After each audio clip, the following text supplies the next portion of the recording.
Hello, here I am again with Horse Crazy, about to read the 5th section. I'm sorry I missed yesterday. By the time I got around to doing it, I realised all the kids would be in bed.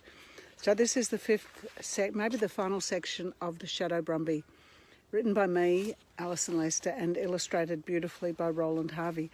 And I think when we finished the day before yesterday, Bill had just rescued the little girl from the railway tracks, and the horse had done a wonderful job. And he'd just come back to the showgrounds to a big cheer. I'm reading it here in the veggie garden, so you can see this beautiful big tree dahlia that's blooming at the moment. It's a huge thing. It's probably, I don't know, 10 metres high. Not this bit, but another bit. And the bees are really loving it. Okay, where are we? Yeah, it was only then that he realised she was still sitting on her trike. When he'd scooped her up, she had held onto the plastic handlebars and the trike had come with her.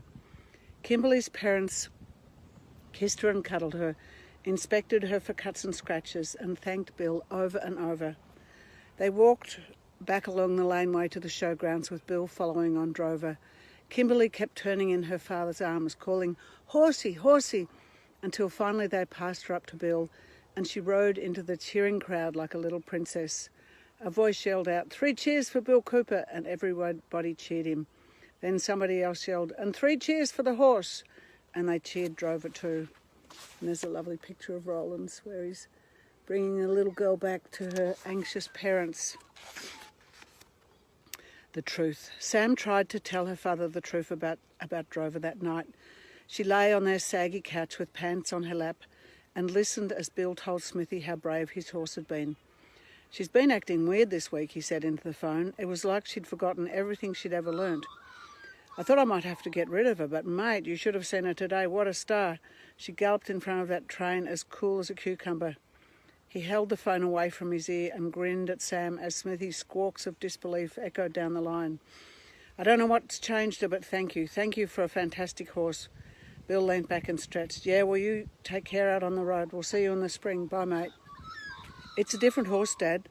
The words were out of Sam's mouth before she'd even decided to say them. "This Drover is a Brumby." Bill looked down at his socks for a moment, then he roared with laughter. "Ha, ha, ha, Sam, very funny. My word, you're a tricker. You had me thinking there for a minute. Come on, let's get you into bed. It's been a huge day."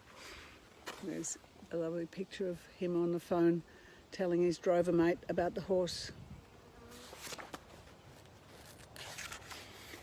1 year later, it was the first day of the school holidays and it had rained for hours. Sam and Bonnie spent the whole afternoon inside working on their horse scrapbooks. Bonnie drew a beautiful picture of the two of them double dinking on Drover, and Sam wrote their names underneath. They rode the mare together all the time now when Bill wasn't using her. "I'm sick of being inside, Sam." Bonnie walked across to the window. "And look, it stopped raining. Let's go for a ride."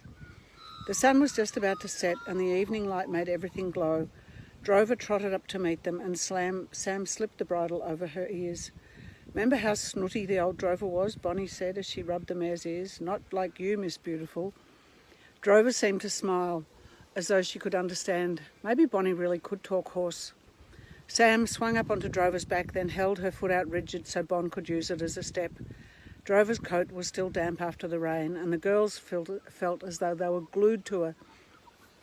They rode down the creek with Pants scouting ahead. Then they broke into an easy canter and loped out of town, leaving the little brown and white dog behind. Drover's canter was smooth and unhurried, and they let her choose her own way.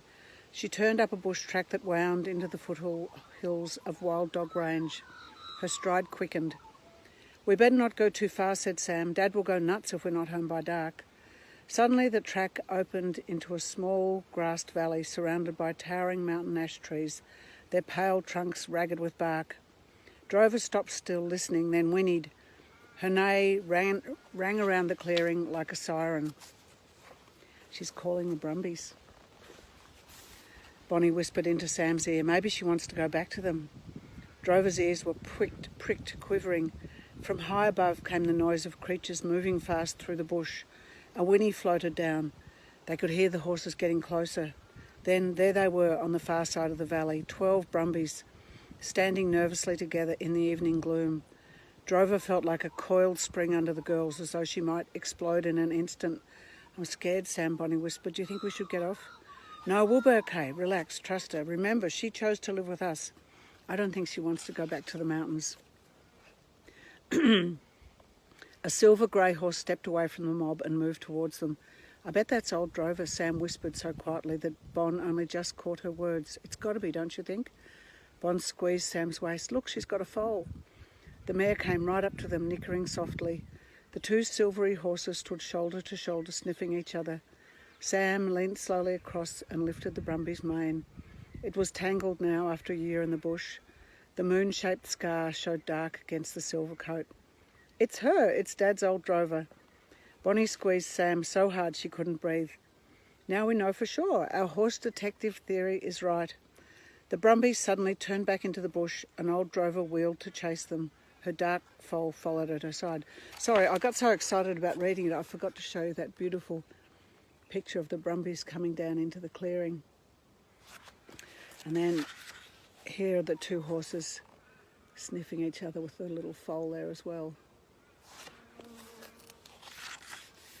Bonnie and Sam sat on their Drover, the horse that had chosen not to be a Brumby, and listened to the wild horses moving off through the bush. "We'd better go," Bonnie said in a tiny voice. But before Sam even gathered the reins, Drover turned away from her old life and headed back along the track towards home. All the house lights were on as they cantered through Currawong Creek. Anyone looking out would have only seen blackness, but Bonnie and Sam's eyes were used to the dark. They raced up the track to Sam's house, night riders with a secret. I think this is my favourite of all Roland's illustrations. I love that picture of the little girls riding in the nearly dark when everyone else is inside. And that's the end of the story. The next story is the circus pony. So I promise I won't forget tomorrow. Thanks for listening, everyone. Bye-bye.